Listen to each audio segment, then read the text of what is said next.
धाड शहरात दिनांक 11 जून रोजी छत्रपती शिवाजी महाराज महाराजस्व समाधान शिबिर मोठ्या उत्साहात आणि यशस्वीरित्या पार पडले। धाड प्रतिनिधी अबुजर मिर्झा। बुलढाणा जिल्ह्यातील या शिबिरात प्रमुख शासकीय विभागांनी सहभाग घेत नागरिकांसाठी सेवा थेट उपलब्ध करून दिल्या। तहसील कार्यालय, कृषी विभाग, पंचायत समिती, आरोग्य विभाग, महिला व बाल विकास, सामाजिक न्याय विभाग, रोजगार हमी योजना आदी विभागांनी आपापले स्टॉल उभारून विविध सुविधा पुरविल्या। शेतकरी, महिला वर्ग आणि ग्रामस्थांनी या शिबिरात उत्स्फूर्त सहभाग नोंदवत शासकीय योजनांविषयी थेट अधिकाऱ्यांशी संवाद साधला। अनेक समस्यांचे तात्काळ निराकरण झाले। प्रमाणपत्र, अनुदान अर्ज, आरोग्य तपासणी तसेच रोजगार मार्गदर्शन यांसारख्या सेवा एका ठिकाणी मिळाल्यामुळे नागरिकांमध्ये समाधानाची भावना दिसून आली।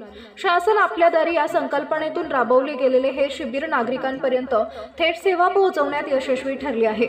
शासकीय यंत्रणा आणि जनतेच्या संयुक्त सहभागातून या उपक्रमाला भरघोस प्रतिसाद मिळाला असून भविष्यात असे अनेक उपक्रम अधिक प्रमाणात व्हावेत अशी अपेक्षा नागरिकांनी व्यक्त केली आहे। यानंतर गोपीनाथ मुंडे शेतकरी अपघात सानुग्रह अनुदानाचा परत एक दुसरा मंजूर आदेश या ठिकाणी आहे।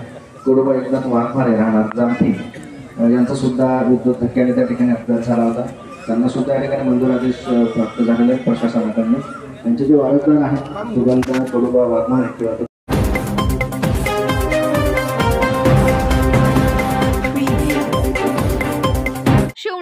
सभागृह आणि ट्रान्सफॉर्मरचे उद्घाटन छायाचित्र सलीम कुरेशी। शिवणा येथील भोपाळवाडी वसाहतीत सोमवारी एक अत्यंत महत्त्वाचा विकास टप्पा पार पडला।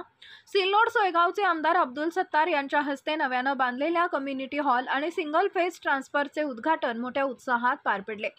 ग्रामस्थांनी अनेक दिवसांपासून ट्रान्सफॉर्मरची मागणी लावून धरली होती। या मागणीची दखल घेत आमदार सत्तार यांनी आपल्या आमदार निधीतून सिंगल फेजचा डीपी मंजूर करून प्रत्यक्षात कार्यान्वित केला।